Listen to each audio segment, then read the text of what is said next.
Ce message vous est présenté par l'Assemblée chrétienne Le Tabernacle. www.letabernacle.net. C'est un simple verset que nous allons trouver dans le psaume 68 et verset 28. Alors, il y a des traductions différentes, mais la bonne traduction, c'est celle-là.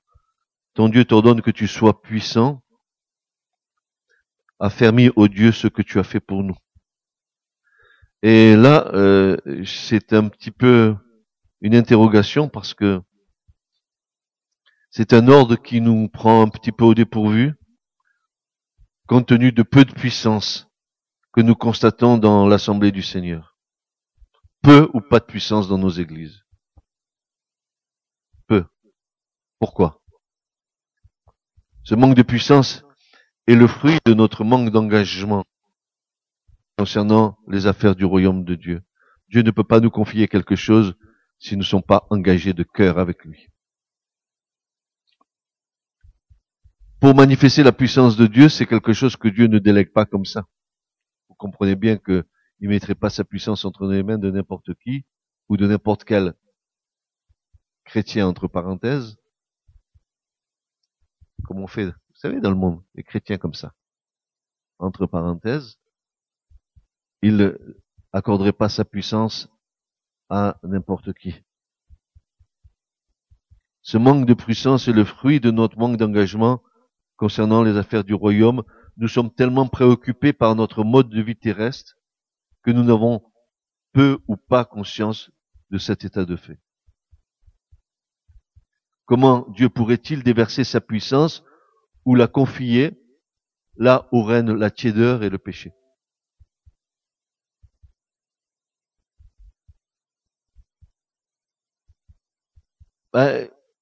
La tiédeur, oui, parce que au fond, frères et sœurs, l'Écriture ne ment pas. Comme disait Luther, sola scriptura, seulement l'Écriture. Et l'Écriture seule. Et la parole de Dieu nous dit que l'Église de la fin des temps, c'est l'Église de Laodicée. Entre parenthèses, tous les termes des 7 églises sont prophétiques. Elles contiennent en elles-mêmes des prophéties. Laodicée vient de 2 mots grecs, laos, qui veut dire peuple, et dikao, qui veut dire juger. C'est l'église qui verra le jugement des peuples. Et bien sûr, vous avez compris que les temps difficiles qui vont arriver, et l'Armageddon qui va arriver, etc., un jugement terrible va descendre sur la terre. Et nous sommes proches de cela. Et comment le Seigneur Jésus dépeint cette église? Il va lui dire à cette église, je vois que tu es tiède et que je préfère que tu sois ou froide ou bouillante, mais pas tiède. La tiédeur, c'est quelque chose qui n'est pas bon. Un verre d'eau tiède, c'est infect à avaler. Essayez de boire de l'eau tiède, vous allez voir, c'est pas bon. Vous avez envie de vomir. Ou elle est fraîche, et là c'est bon. Ou elle est bouillante. Là c'est dur à avaler. Mais en tout cas, pas tiède. Et la qualification que nous voyons de l'Église aujourd'hui, dans ces décennies, c'est la tiédeur. La tiédeur dans les âmes, le manque de conviction de foi, le manque d'engagement. Plutôt des masques religieux derrière lesquels on se cache, en disant Jésus, Jésus, Jésus comme un gris-gris.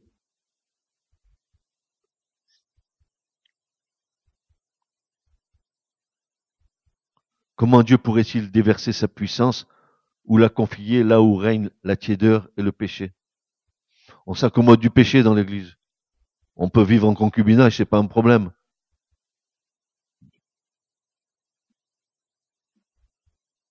Mais est-ce que c'est la volonté de Dieu d'être comme ça? Bien sûr que non. Et nous voyons que le péché dans l'Église freine la marche de l'Église. Pourtant, il y a des possibilités. Si mon peuple, sur qui mon nom est invoqué, s'humilie, s'il confesse son péché, c'est dur de confesser ses péchés. S'il se détourne de ses mauvaises voies,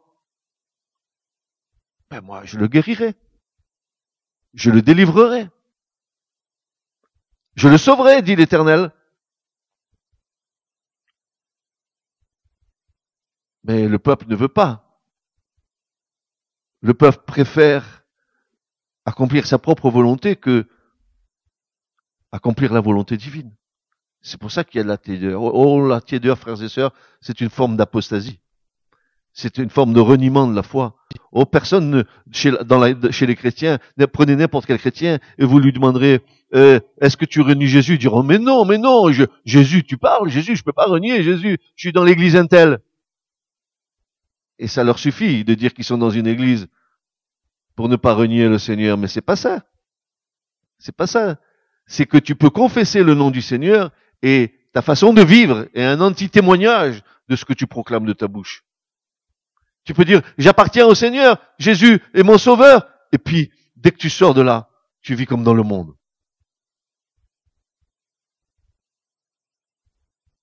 Comment Dieu pourrait-il accorder sa puissance à un peuple tiède et un peuple qui vit dans le péché?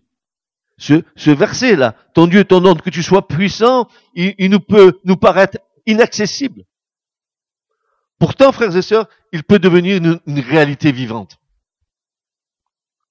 Ton Dieu t'ordonne que tu sois puissant. Nous voyons cette chose que nous désirons, mais que nous ne manifestons pas. Mais pourtant, nous voudrions, n'est-ce pas? Et on va voir pourquoi c'est pas possible cette chose-là pour l'instant. Cela dépend de chacun d'entre nous.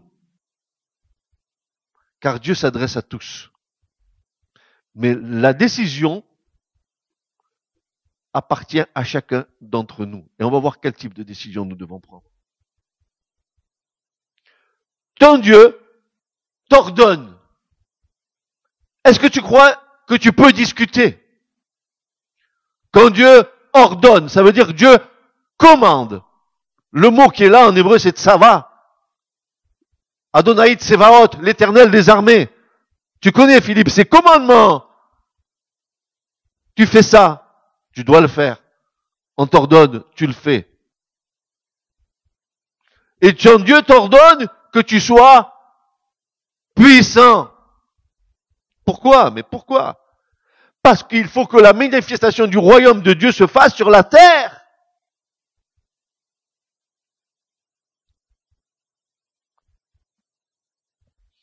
Le psaume 68, 35, un peu plus bas, va nous dire « Tu es terrible, ô Dieu, du milieu de tes sanctuaires, le Dieu d'Israël, c'est lui qui donne la puissance et la force à son peuple. Béni soit Dieu. Amen. C'est lui qui donne. C'est lui qui donne la puissance et la force à son peuple. C'est Dieu qui nous donne la force. En moi, il n'y a point de force. Si ce n'est que l'Esprit est la totale place dans ma vie. Alors oui, peut-être je vais pouvoir entrer dans la puissance. Ça veut dire que je vais pouvoir faire les œuvres de Dieu. Ça veut dire que Dieu en moi va permettre que nous guérissions, que nous délivrions, que nous sauvions par les paroles que nous prononçons en annonçant l'évangile. Dieu a besoin de nous. Dieu peut se passer de nous, mais Dieu a besoin de nous. Il faut que nous soyons des témoignages vivants de la transformation que Dieu a faite en nous. Dieu nous a transformés par sa puissance, que vous le vouliez ou non. Que vous le constatiez ou non, Dieu nous transforme par sa puissance. Une puissance régénératrice. Une puissance qui va se manifester en nous à un moment donné. Mais nous allons voir pourquoi elle ne se manifeste pas ce matin. Nous allons voir pourquoi, quels sont les motifs qui font que ça se ne manifeste pas. Cette citation du psaume 38 nous interpelle. Il est question ici d'être puissant. Par quel moyen? Par le moyen de la foi. Il faut que tu crois que cette puissance vit en toi. Et vous allez voir que tout à l'heure, ce que nous allons découvrir, c'est que si la puissance ne se manifeste pas, c'est parce que nous sommes attachés plus à ce qui est visible qu'à ce qui est invisible.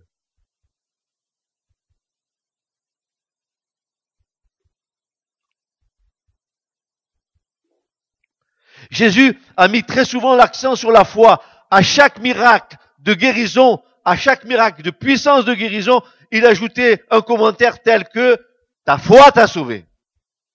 Ou bien qu'il soit fait selon ta foi. Toutes choses sont possibles à celui qui... Oui, ben alors c'est bien de le dire, mais c'est mieux de le faire.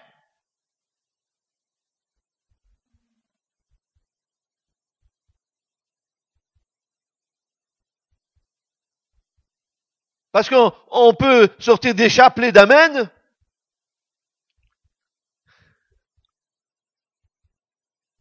et d'avoir une foi pratiquement nulle. Toutes choses sont possibles à celui qui croit. Autrefois, nous pensions, excusez-moi, ça c'est ce que je pensais il y a 15 ans en arrière. Ça a changé, merci Seigneur, depuis. Autrefois, nous pensions que nous aurions plutôt insisté dans ce type d'affirmation par la puissance de Dieu au lieu de dire par la foi. Et le Seigneur t'a sauvé à la place de dire ta foi t'a sauvé. Nous disons volontiers Dieu est tout puissant, Dieu peut faire ceci, Dieu peut faire cela, mais une fois sur 1000, nous osons affirmer et reconnaître que Dieu est tout puissant en moi. Dis-le. Avec harmonie. Répète-le fort. Mais oui, mais si Jésus-Christ vient en moi, mais j'ai toute la potentialité du royaume en moi. Oui ou non? Alors pourquoi on n'est pas puissant? Pourquoi il n'y a pas de guérison? Pourquoi il n'y a pas de délivrance? Pourquoi il y a peu de salut? Parce que tout ça doit être manifesté par la puissance de Dieu. Vous croyez que sauver une âme par le salut, c'est de dire « Oh, le pasteur, il a prêché. Oh, venez, venez devant, ça y est, on va prier pour vous, vous êtes enfants de Dieu. » Tu parles. Tu vas tremper le diable, toi?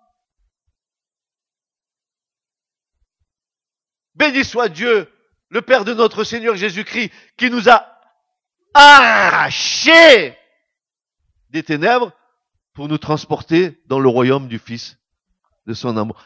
Arrachés du monde. Le salut d'une âme, c'est un combat. C'est pour ça que les âmes, faisons attention, que les âmes qui ont reçu une grâce du Seigneur particulière, une guérison, une délivrance, il faut prier pour elles, pour qu'elles tiennent fort, parce que, comme l'a dit l'Hébreu, sur 10, 9 sont partis à nouveau faire leur vie, alors qu'ils ont reçu la guérison, non? Oui ou non? Où ils étaient les 9 autres? Dieu te fait une grâce. Dieu peut te guérir. Dieu peut te délivrer. Dieu peut te sauver maintenant. C'est comme une espèce de roseau frêle. Il faut que tes racines s'enracinent dans le Christ. Et c'est à nous de protéger, de nourrir, de faire grandir les âmes qui viennent au Seigneur. Et nous sommes tous responsables.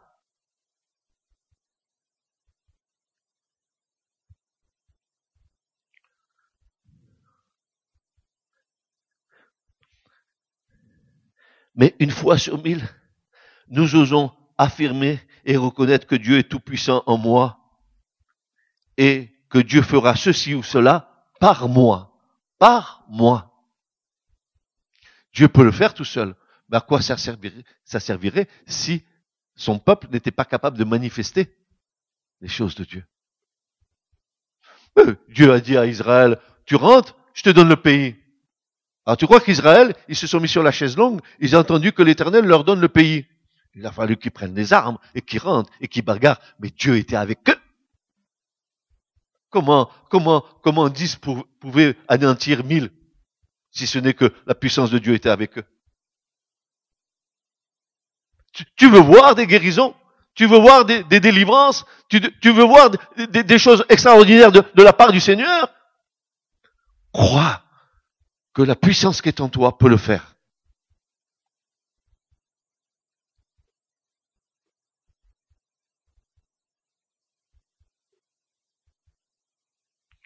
C'est un exemple que nous avons. Souvenez-vous, j'aime bien les hommes de Dieu de l'Écriture, on voit qu'ils sont de la même nature que nous. Ah ouais. Même les grands hommes de Dieu comme Moïse, on voit qu'il est comme nous. Franchement. Regardez Moïse. Regardez Moïse. Il est en train de contester au buisson ardent avec Dieu. Dieu lui disait, viens maintenant, je t'enverrai et tu délivreras mon peuple. Et Moïse répondit, je crois que tu peux le faire. Pas moi, toi, tu peux le faire. Et que tu le feras, mais pas moi. Voilà, ça c'est nous. Dieu lui dit, tu vas délivrer le peuple. Il dit, non, non, toi oui, tu peux. Toi tu peux. Mais moi non. La toute puissance de Dieu n'était pas mise en doute par Moïse. Ce qui était en jeu, en balance, c'était que Moïse puisse s'approprier cette promesse et puisse obéir par la foi. C'est ça était le problème de Moïse. Il devait s'approprier de cette promesse et obéir par le moyen de la foi. Et il nous est dit dans l'Écriture, aussi, lorsque nous voyons partir enfin Moïse pour accomplir sa mission, le Saint-Esprit dit avec juste raison que ce fut par la foi. Hébreux 11, 23 à 29. Il nous dit que c'est par la foi que Moïse alla. Ah, tant que la foi n'y était pas, il disait, ah non, hein. Toi tu es le tout-puissant, toi tu peux, moi nada, je peux rien. Mais Dieu a dit, mais non, pas moi, toi.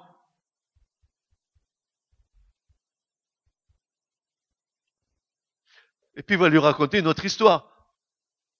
Oh, tu sais, moi, j'ai la bouche, la langue est fourche. J'arrive pas bien à parler. Oh, c'est pas un problème, Moïse. Aaron, ton frère, il parlera à ta place.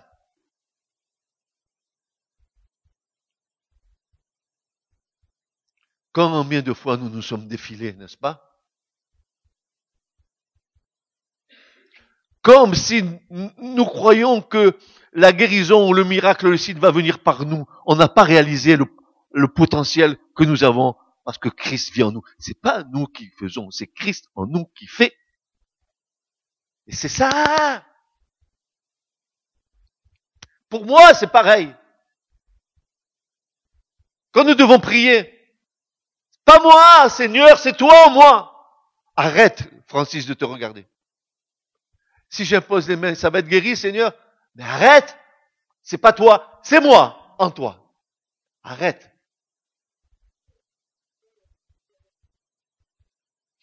« 15 ans après, 15 ans après, et tu verras que dans ta vie, ça sera comme ça. Plus tu vas avancer, et plus tu vas comprendre tes lacunes.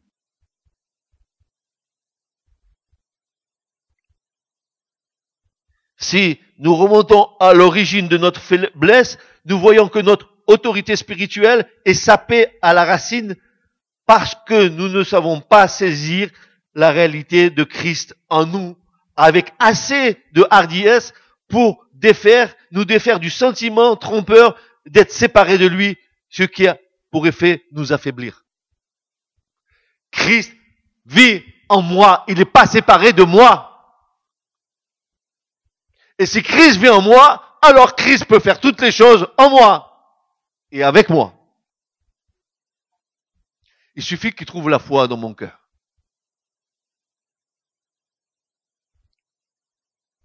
Mais c'est pour tout pareil. Ta guérison, ta délivrance. Je ne sais pas ce qu'il y a dans ta vie. Mais sache que si Christ vit en toi, alors tu es assuré d'avoir une potentialité en toi que tu dois exercer par le moyen de la foi. Et que tu ne doutes pas dans ton cœur, car le doute est l'antipoison de la foi. C'est le doute qui mine ta foi. Est-ce qu'il va pouvoir faire ça? Est-ce qu'il va pas pouvoir faire ça? Est-ce qu'il va pouvoir guérir? Est-ce qu'il va pas pouvoir guérir? Est-ce qu'il pourra me délivrer? Est-ce qu'il pourra pas me délivrer?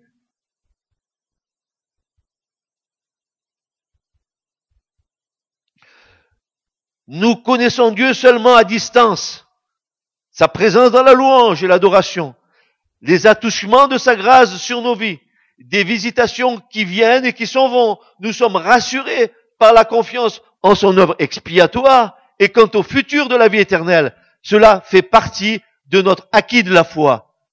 Mais nous n'avons qu'une conscience incertaine de sa présence en nous. C'est ça notre problème. C'est ça notre problème. Nous allons chercher Jésus là-bas en haut alors qu'il est en nous.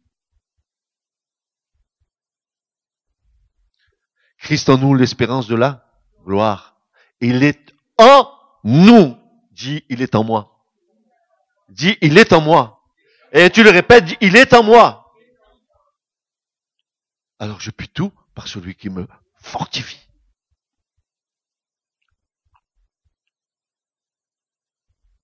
Faut arrêter avec les doctrines d'église, faut arrêter avec tout ce salamalek, faut arrêter avec ça. On dit comme ça chez moi là-bas, on fait pas comme ça, on fait pas comme ça. L'Esprit de Dieu te dit, fais, et tu fais par le moyen de la foi.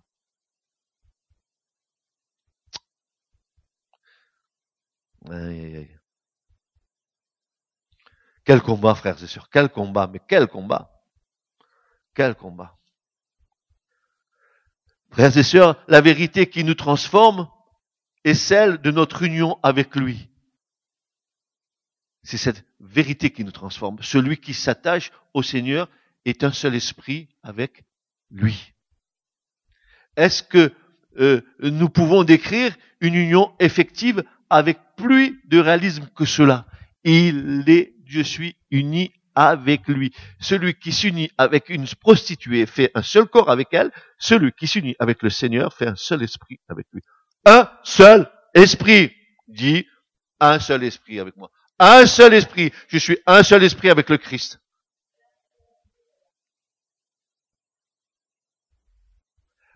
Vous arrêtez un petit peu avec ces doctrines tordues.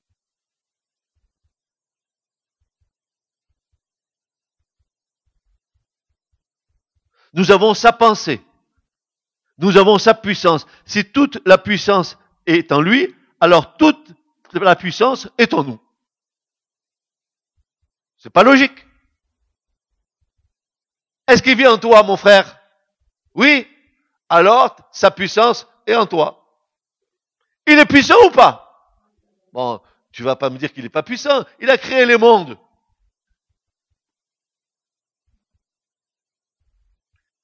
Il soutient les mondes par sa parole puissante. Il est le créateur.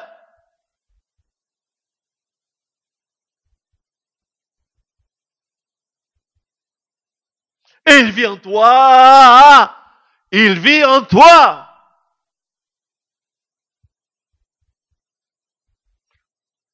L'homme n'est responsable que d'une seule chose. Mais tout tourne autour de cette chose, à tel point que sa réalisation est attribuée à cette chose-là. L'homme doit mettre en œuvre le processus de la foi. L'homme doit mettre en œuvre le processus de la foi.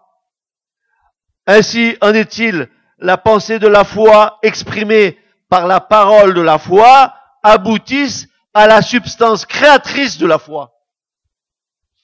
Lorsque nous appliquons ces vérités en nous, le point essentiel de toute évidence est le suivant. Il faut que Dieu pense ses pensées en nous. Il faut que Dieu pense ses pensées en nous pour que nous saisissions la pensée de Dieu par le moyen de la foi et que nous exercions la puissance de Dieu.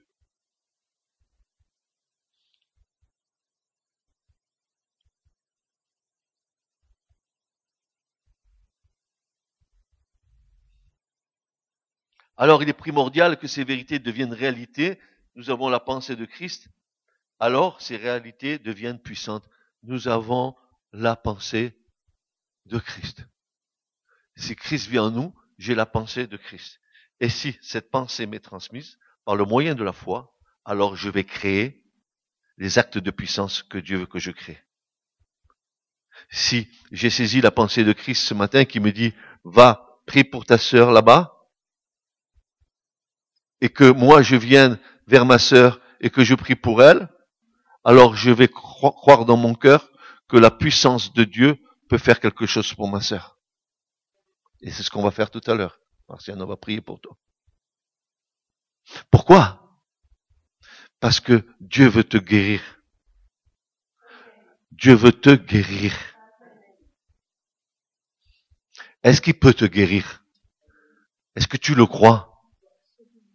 Dieu va le faire.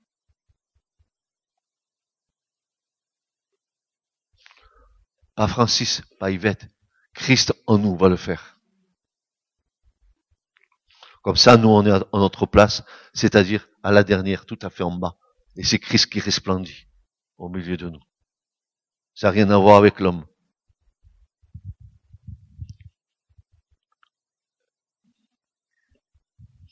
Lorsque la pensée arrive, alors la parole de la foi doit entrer en action. Et c'est là où le peuple de Dieu achoppe habituellement. Nous devons être sensibles aux mouvements et aux assurances intérieures de l'Esprit Saint. Et ensuite déclarer ainsi par l'Éternel, qui est une parole de foi, pure, produit de la direction intérieure, car c'est la parole du Seigneur qui s'extériorise de la pensée du Seigneur, que l'Écriture affirme être toujours toute puissante. Pourquoi échouons-nous? Parce que nous sommes tellement charnels, gens de peu de foi, race incrédule et perverse, jusqu'à ce quand serai-je avec vous et vous supporterai-je, dit le Seigneur.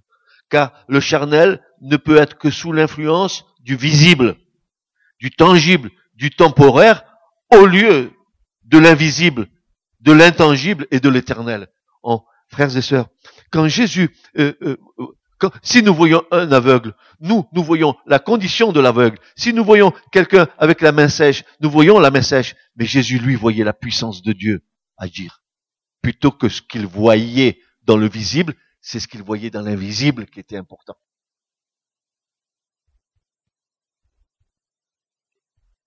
Tu comprends ça? C'est que nous nous attardons à quelque chose de visible. Il a besoin de quelque chose. Je m'attarde à son besoin. Mais Jésus, lui, savait dans l'invisible que la puissance de Dieu allait agir. Et c'était ce qui était plus important que ce que Dieu allait faire que ce qu'il voyait.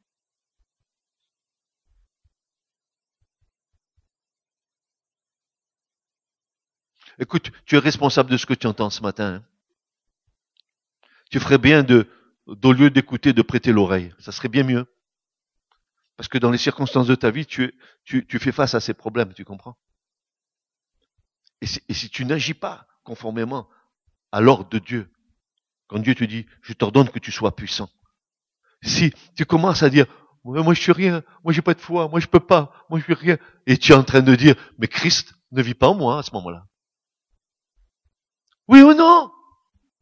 Tu es un anti-témoignage dans les cieux et au milieu de tes frères et sœurs. Parce que si Christ vit en toi, alors tout le potentiel du royaume de Dieu est en toi. Dieu veut nous le donner. Nous sommes ses enfants. Nous sommes héritiers du grand roi. Et moi j'aime bien parce que j'ai mis un verset qui est là et qui dit tout est à nous et tout est à Christ et Christ est à Dieu. Tout est à nous. Car tout est à Christ et Christ à Dieu. Amen. Dites Amen. Tout est à nous. Dis-le. Tout est à nous. Mais nous sommes enfants de Dieu ou nous ne le sommes pas?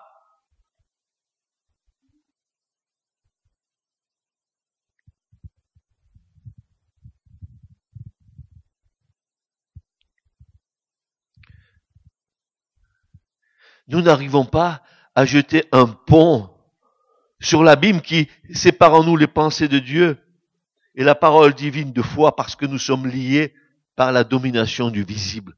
du visible, du visible. On s'attache à ce qu'on voit. Jésus a dit, ne vous attachez pas aux apparences. Ne voyez pas les apparences. T'es malade, tu as la main sèche, t'es aveugle.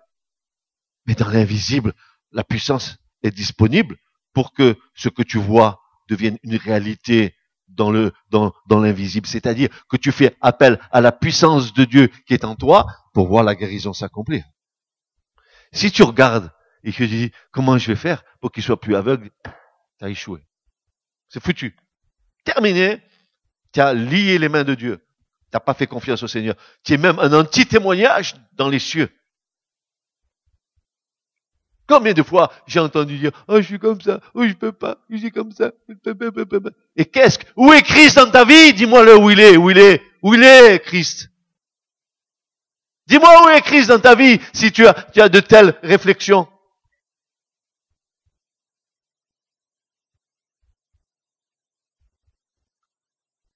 Nous voyons les yeux des aveugles, les mains sèches. Christ, lui, voyait la volonté, la puissance de son Père pour guérir et prononcer la parole. Étends ta main, recouvre la vue. Simplement, il parlait. Seulement, il disait, étends ta main. Oh, étends ta main, recouvre ta vue. Et la parole de foi qui sortait de lui, la puissance de Dieu qui allait jaillir, n'est-ce pas? Alors, allait guérir. Christ voyait les possibilités invisibles et limitées de son Père, rendant grâce pour cela, agissant selon cette pleine assurance. Et l'on pouvait voir que la foi on pouvait voir que la foi est la substance des choses que l'on espère. La foi doit se matérialiser. C'est une espérance, mais qui doit se matérialiser. L'espérance, elle est en Dieu. La puissance, elle est en Dieu. Et par ta foi, la substance va être manifestée. Tu crois cela? Ou tu entends encore une prédication de plus? Si tu entends une de plus, tu te lèves et tu t'en vas, c'est pas la peine, c'est pas pour toi. Tu pars. Si tu crois pas que Dieu peut faire ces choses-là, c'est pas la peine que tu restes là. Tu t'en vas.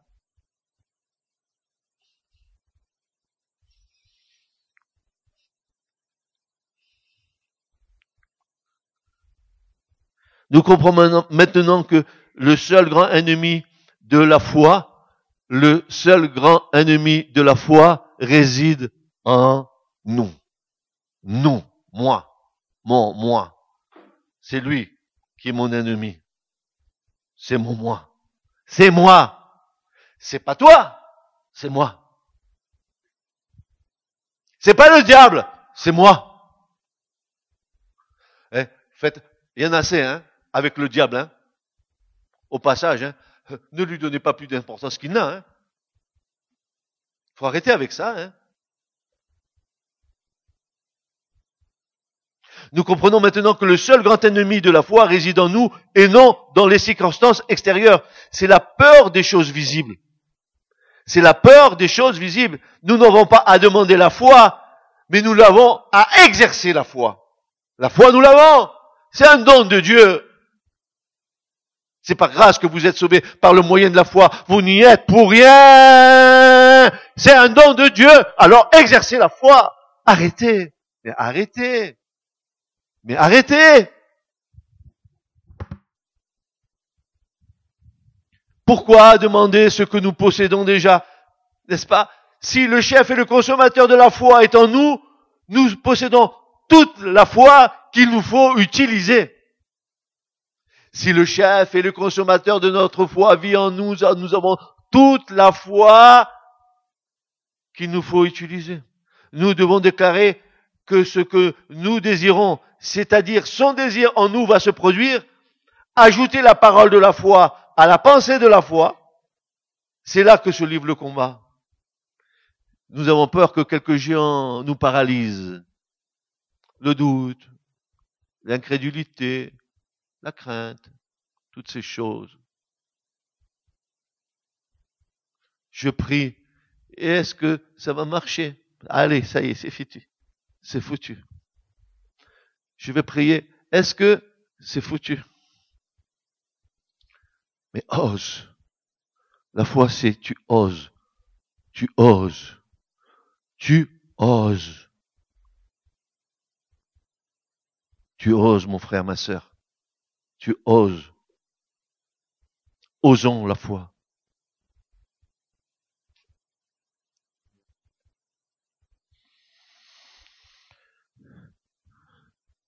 Nous devons déclarer que ce que nous désirons, c'est-à-dire son désir en nous, va se produire.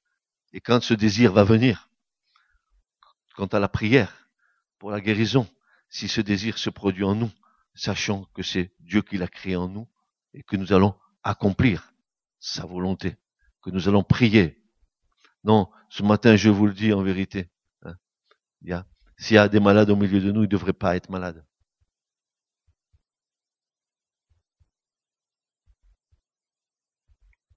Nous avons substitué notre foi, et je m'excuse, mais on est tous pareils, par la sécurité sociale.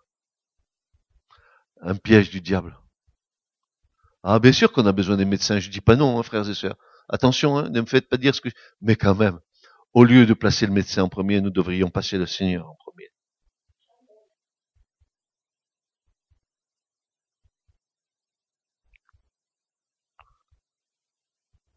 La vision de la chair lutte âprement contre la vision de l'esprit. L'affirmation de la pensée de Dieu en nous produira la parole de la foi et la chose sera créée. Alors, ce verset, ton Dieu t'ordonne d'être puissant, procède de la pensée de Dieu qui s'exprimera par une parole de foi qui créera l'acte de puissance de Dieu. Si tu dis, mon Dieu est puissant, alors tu vas exprimer la parole de la foi en ce que tu veux avoir foi, et alors la chose va s'accomplir.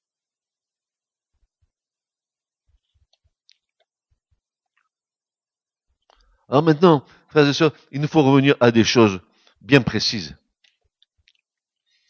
Parce que Dieu accorde sa puissance, c'est vrai. Mais il y a aussi des chemins qu'il nous a montrés pour entrer dans le chemin de la puissance. Des choses sans lesquelles nous ne pourrions pas exercer la puissance si nous n'avons pas pris ces chemins-là.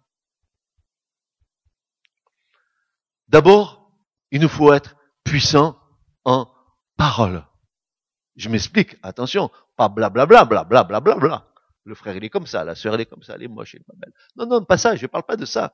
Vous savez, le blabla, blablabla. Mais pas n'importe quelle parole. Mais bel et bien, hein, la parole de Dieu, animée du feu de l'Esprit Saint, une parole vivante et opérante et plus pénétrante qu'une épée à deux tranchants, une parole qui est capable de diviser l'âme de l'esprit, une parole scrutatrice qui discerne les pensées et les intentions du cœur. La puissance dans le grec, le mot grec, vous savez quel est ce mot? Pour parler de la puissance de Dieu, c'est le dynamis, d'où on a fait le mot dynamite. La foi est une dynamite de Dieu. La parole de Dieu est une puissance. La parole est vie. Parce que Christ est la parole. Dites Amen.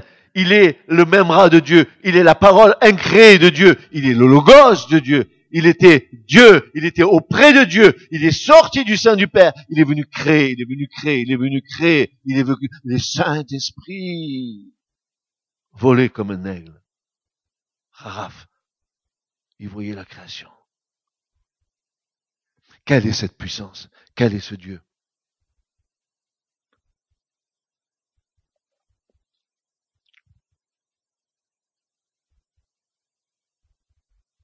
Oui, une parole qui est capable de briser tous les obstacles qui se présentent devant nous et devant le peuple de Dieu. Une parole qui demeure avec abondance dans le cœur des enfants de Dieu et qui a le pouvoir, la puissance devant tous les obstacles.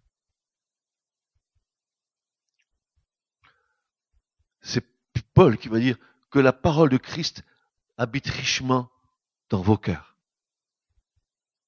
Que vous soyez établis, fondés, établis et enracinés dans le Christ. Il va dire ça aux Colossiens. Une parole qui va avoir la puissance pour accomplir l'œuvre de Dieu. Vous allez voir, les sages d'Israël disent qu'il y a un mystère dans la voix humaine. Béni soit le Seigneur pour tous ces sages d'Israël qui nous ont transmis la foi de nos pères. Ils disent que dans la parole de l'homme, il y a 3 éléments, et qui sont des éléments qui viennent de Dieu. Dans la voix de l'homme, il y a du vent, il y a du feu, il y a de l'eau.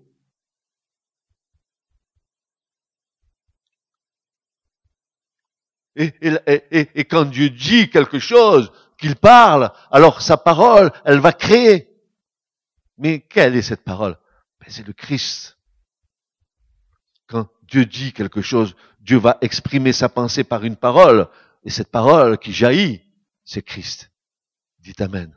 Christ. Les sages d'Israël, les anciens, disent que c'est le Memra de Dieu.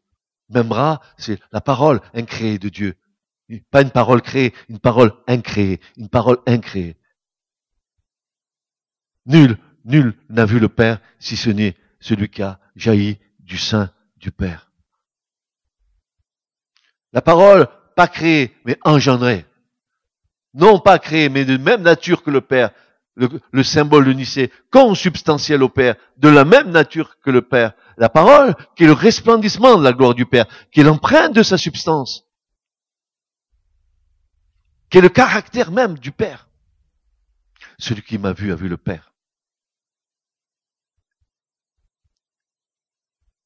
Elle est capable de briser tous les obstacles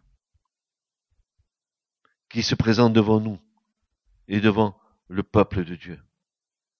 Une parole qui demeure avec abondance dans le cœur des enfants de Dieu et qui a le pouvoir et la puissance devant tous les obstacles. Mais voilà, Jérémie va dire, le prophète Jérémie, il va dire, car mon peuple a fait 2 mots, M-A-U-X, pas des paroles, 2 mots, des malheurs. Ils m'ont abandonné, moi, la source des eaux vives, pour se creuser des citernes crevassées qui ne retiennent pas l'eau. Les citernes crevassées qui retiennent pas l'eau, ce sont les serviteurs de Dieu bidons. Ils vous fournissent une eau amère, une eau sans saveur, parce qu'elle n'est pas fraîche, elle sort pas du cœur de Dieu.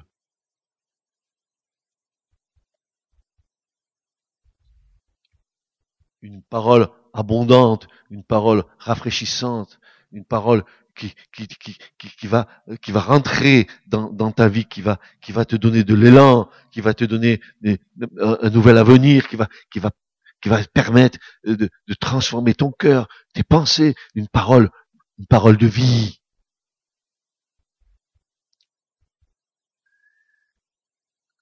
Cette parole qui soutient notre monde et cette parole qui a formé les mondes.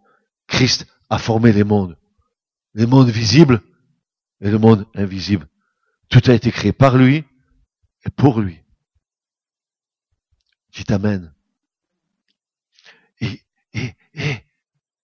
dit avec moi, il vit en moi. T'as vu comme notre foi elle est pauvre, dit il vit en moi. À quoi ça sert de te lamenter s'il vit en toi?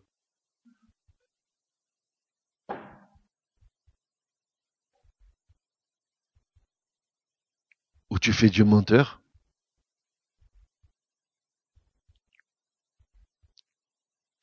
Et ne dis pas aujourd'hui, je suis comme ceci, ou je suis comme cela. Car les sentiments et le doute seront toujours un obstacle à l'exercice de ces axes de puissance que Dieu voudrait te voir réaliser. Dieu est puissant. Ses enfants sont puissants. Dieu est puissant. Nous sommes puissants. Amen, amen, amen. Oui, dites amen. Ouais, amen, amen, amen. Tu le crois au moins? Ouais. Il n'y a pas de place ni au doute, ni à l'incapacité que nous ne pourrions exercer cette chose. Car je vous rappelle instamment que notre capacité vient de Dieu et de Dieu seul. Car cette puissance, tu peux l'exercer à l'égard de toi-même. Écoute bien.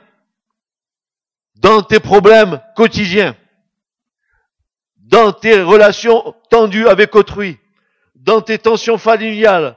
Et l'homme n'est pas limitatif, car Dieu n'est pas limité, lui. Elle est aussi puissante pour tenir en échec l'ennemi et le voir s'enfuir, comme notre modèle divin l'a exercé dans le désert. Comment il a exercé la puissance le Seigneur dans le désert? Il a dit, Kétiv, il est écrit, et là encore, écrit.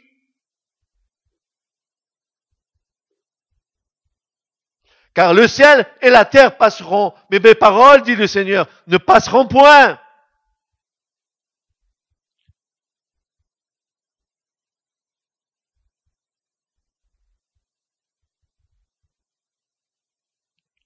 Il y a une puissance dans ta bouche dès lors qu'elle exprime la parole du Seigneur ointe de l'Esprit.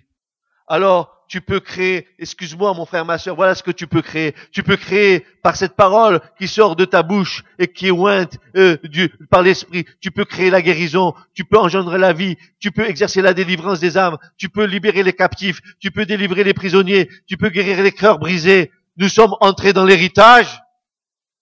Pourquoi l'Église est faible? Pourquoi l'Église est sans force? L'Écriture dit, au temps où nous étions sans force, Christ est venu. Mais il est venu déjà. On n'est plus sans force maintenant, frères et sœurs.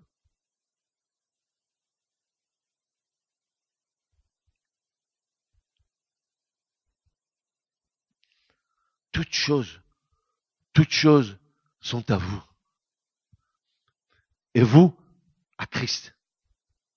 Et Christ au Père, à Dieu le Père. Mais toutes choses sont à vous. La gloire à venir, le royaume, tout est à nous.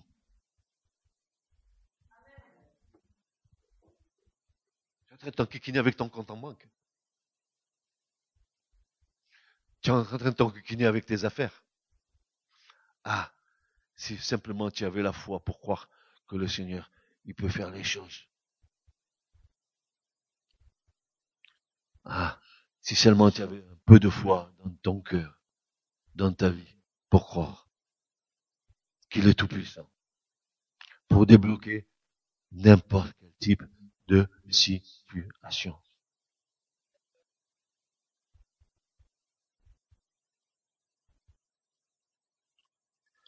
Voici, mise en garde. Voilà ce que va dire l'auteur de l'Épître aux Hébreux. Il va dire, gardez-vous de refuser d'entendre celui qui parle. Je répète, gardez-vous de refuser d'entendre celui qui parle.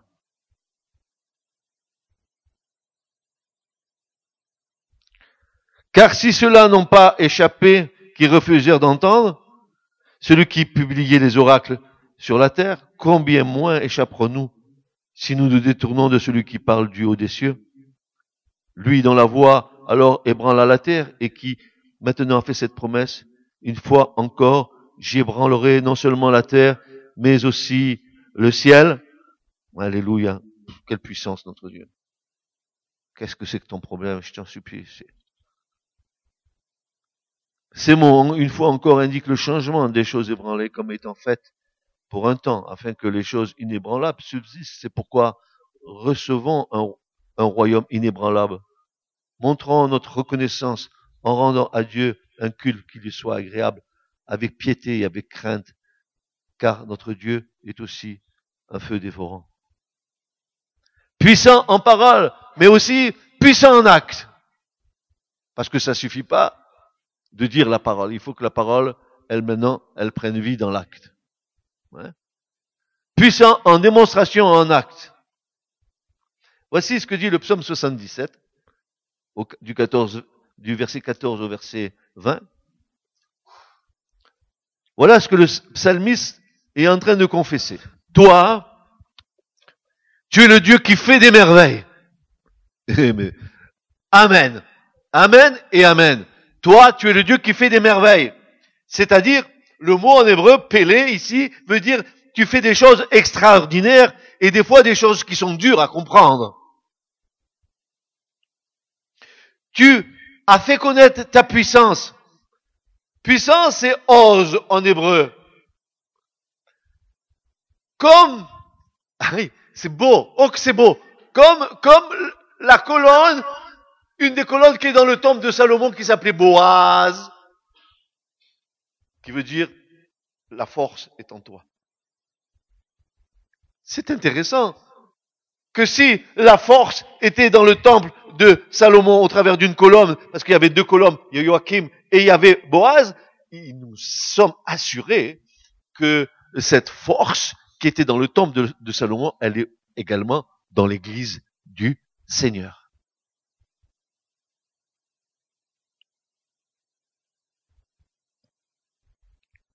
Puissance, comme Boaz, la colonne dans le temple, pour nous rappeler que c'est la toute puissance de Dieu qui soutient sa maison, qui soutient son église. Amen. Parmi les peuples, tu as racheté par ton bras ton peuple, les fils de Jacob, de Yaakov et de Joseph. Les autres ont vu, oh Dieu, les autres ont vu, elles ont tremblé. Les abîmes se sont émus. Les nuées ont versé des eaux. Les nuages ont fait retentir une voix. Et tes flèches se sont promenées. La voix de ton tonnerre était dans le tourbillon. Les éclairs ont illuminé le monde. La terre en a été émue et a tremblé. Ta voix est dans la mer et les sentiers dans les grandes eaux et les traces ne sont pas connues. Tu as conduit ton peuple comme un troupeau par la main de Moïse et de Aaron, comme Dieu nous conduit aujourd'hui par le Saint-Esprit. Toutes choses sont à vous, et vous à Christ, et Christ à Dieu. N'est-ce pas Moïse qui a manifesté cette puissance par délégation de Dieu, malgré les réticences de ce dernier. Imagine. Je prends la verge. Je me tiens devant la mer Rouge. La mer des gens. C'est plutôt la mer des gens. Et puis derrière, il y en a quelques-uns qui veulent notre peau. Ah, ils sont pas mal avec des chars et toi, tu as un peuple d'esclaves qui sort de... Alors, Moïse, il va dire, est-ce que si je tends la perche, peut-être que... Va-t-elle se... Oh Aaron, tu crois que... Oh, dépêchez-vous, ils sont derrière. Alors, comment je la mets? Comme ça ou comme ça? À droite ou à gauche? Ah, ils sont derrière. Est-ce que je la jette? Ah non. Peut-être que si tu faisais comme ci, ou si tu faisais comme ça. Mais mon frère, ma sœur, si c'était arrivé cette chose-là, s'il n'avait pas fait comme l'Éternel lui a dit, d'abord, ils auraient été détruits, alors que Dieu voulait quelque chose de bien meilleur pour eux. Vous savez, la traversée de la mer Rouge, vous croyez que c'est qu'une fuite? Ah non, moi je vais dire quelque chose qui va vous étonner. C'est le plus grand baptême qui ait eu lieu dans toute l'humanité. Paul dit, ils ont été tous baptisés au travers de la mer Rouge. Ils ont été baptisés d'eau et ils ont tous été baptisés d'esprit sous la nuée. C'est le plus grand baptême. Imagine qu'il manifeste pas la foi. T'as compris, quand t'as ton problème, est-ce que Dieu peut le faire? Et pourquoi le serviteur de Dieu peut pas le faire? Et pourquoi la servante du Seigneur, elle peut pas le faire? Et pourquoi l'ancien, il peut pas le faire? Elle dit, tu es pas un enfant de Dieu comme moi? On n'a pas le même Seigneur en nous?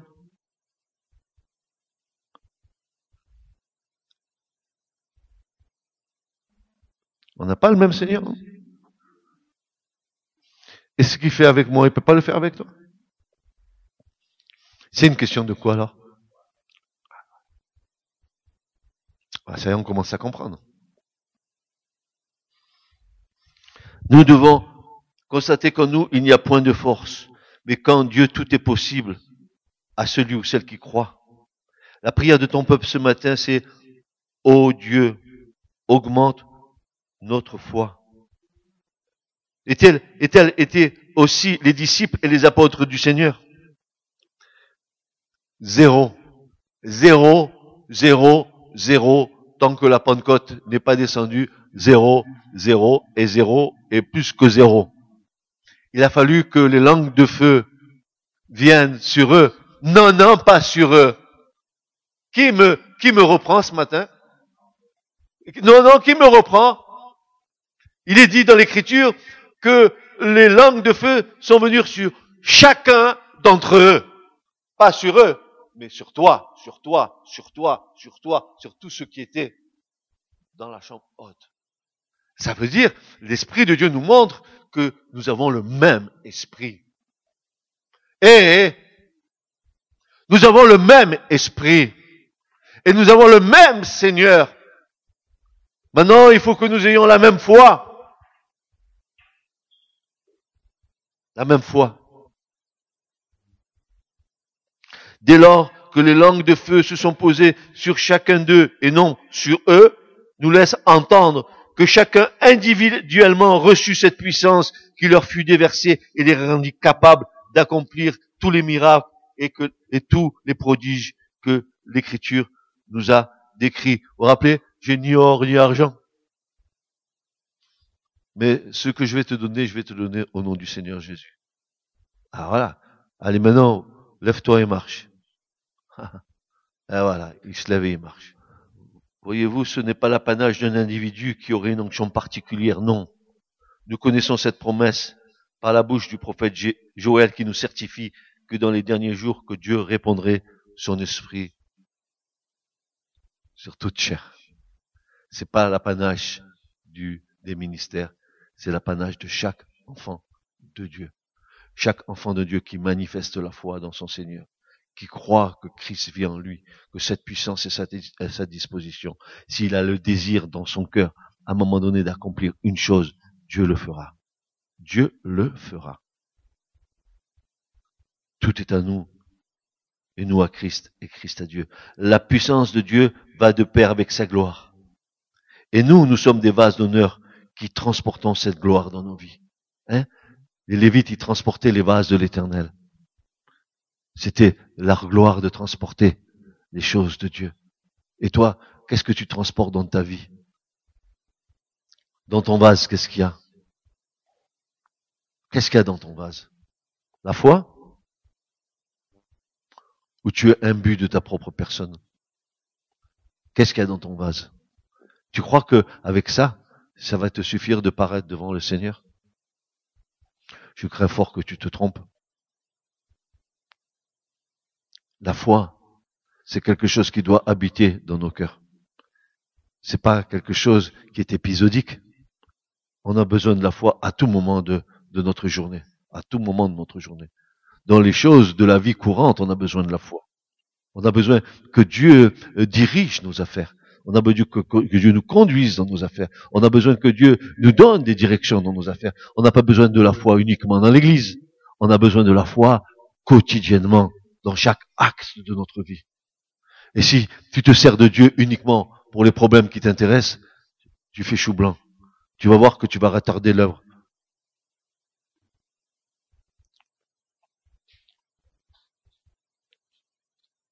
Je crains fort. Nous devons nous incliner devant la puissance de Dieu, lui rendre gloire, honneur et louange. L'Écriture commande aux hommes et au peuple de s'incliner devant la majestueuse puissance de Dieu. La splendeur et la magnificence sont devant sa face, la gloire et la majesté sont dans son sanctuaire. Famille des peuples, rendez à l'Éternel gloire et honneur, rendez à l'Éternel gloire pour son nom. Prenons garde, après avoir goûté à cette puissance, de l'attribuer à la puissance de nos propres mains. Attention. Tout est à Dieu. Rien ne nous appartient. Même les dons que vous croyez avoir, ils ne vous appartiennent pas. Ils sont à Dieu. Dieu vous les prête. Amen. Et je remercie le Seigneur pour les dons qu'il donne à son Église. Mais tu n'es pas propriétaire du don. D'ailleurs, tu as remarqué, parfois, le don dont tu te réclames, tu voudrais le pratiquer et ça marche pas. Parce que ça marche en harmonie avec le Seigneur. Pas avec ce que toi tu veux faire.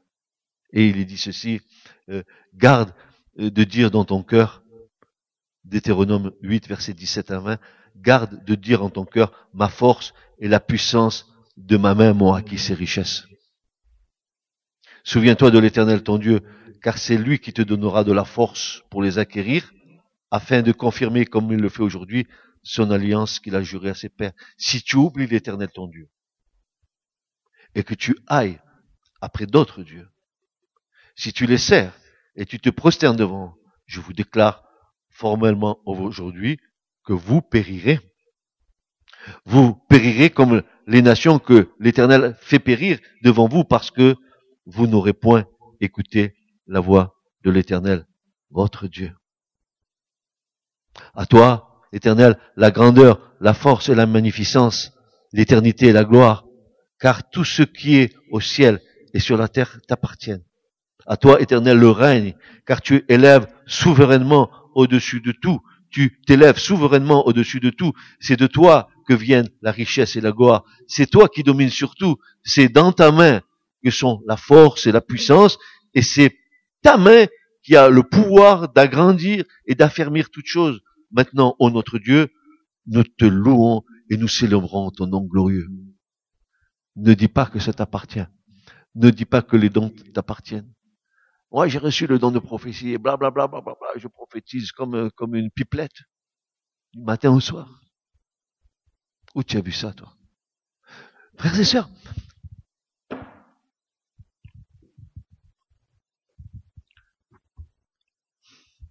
les prophéties, les prophètes, si on était du temps de l'Ancien Testament, si la chose se réalise pas, tu le lapides. T'as entendu toutes les bourriqueries de prophéties dans l'église? Et le Seigneur t'a dit que si tu devais rouler 3 fois sur ta tête et te redresser, ta belle-mère serait sauvée.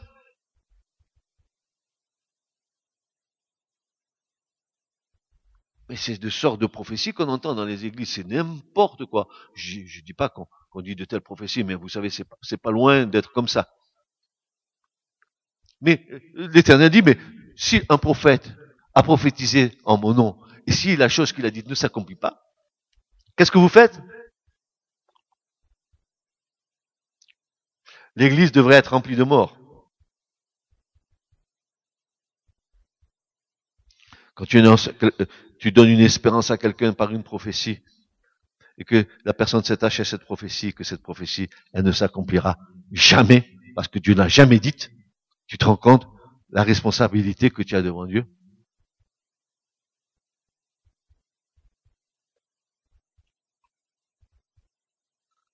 Jusqu'à quand serons-nous aveugles? Ô mon Seigneur, ôte les écailles de nos yeux, augmente notre foi, et nous pourrons alors goûter aux vraies valeurs de ton royaume.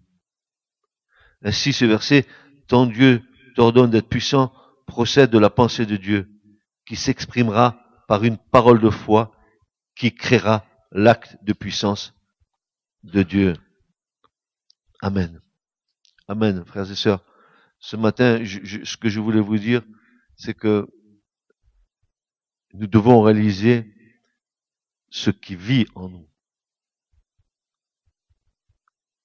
Quand nous prions, que nous nous adressons au Père, nous pensons que le Père, il est haut, éloigné, tellement éloigné, alors que Christ vit en nous.